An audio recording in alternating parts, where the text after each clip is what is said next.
തൃശൂർ ചെറുതുരുത്തിയിലെ മധ്യവയസ്കയുടെ മരണം കൊലപാതകമാണെന്ന് പോലീസ് സ്ഥിരീകരിച്ചു. മലപ്പുറം വേങ്ങര സ്വദേശി ധനലക്ഷ്മിയാണ് കൊല്ലപ്പെട്ടത്. കൂടെയുണ്ടായിരുന്ന സുഹൃത്ത് തേഞ്ഞിപ്പാലം സ്വദേശി വിജീഷ് പോലീസിൽ കീഴടങ്ങി. ഇന്നുച്ചയ്ക്ക് 2 മണിയോടെയാണ് ചെറുതുരുത്തി ഹെന്ന റെസിഡൻസിയിൽ മലപ്പുറം വേങ്ങര സ്വദേശി 56 വയസ്സുള്ള ധനലക്ഷ്മിയെ മരിച്ച നിലയിൽ കണ്ടെത്തിയത്. ധനലക്ഷ്മിയുടെ സുഹൃത്ത് വിജീഷ് തന്നെയാണ് വിവരം പോലീസിനെ അറിയിച്ചത്.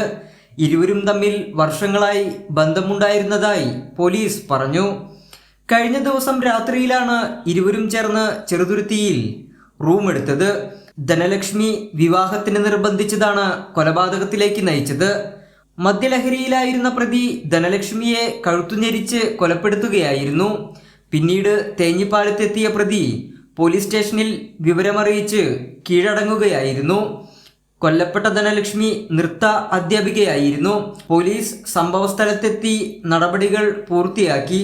മൃതദേഹം പോസ്റ്റ്മോർട്ടത്തിനായി തൃശൂർ മെഡിക്കൽ കോളേജിലേക്ക് മാറ്റി. കൈരളി ന്യൂസ്, തൃശൂർ.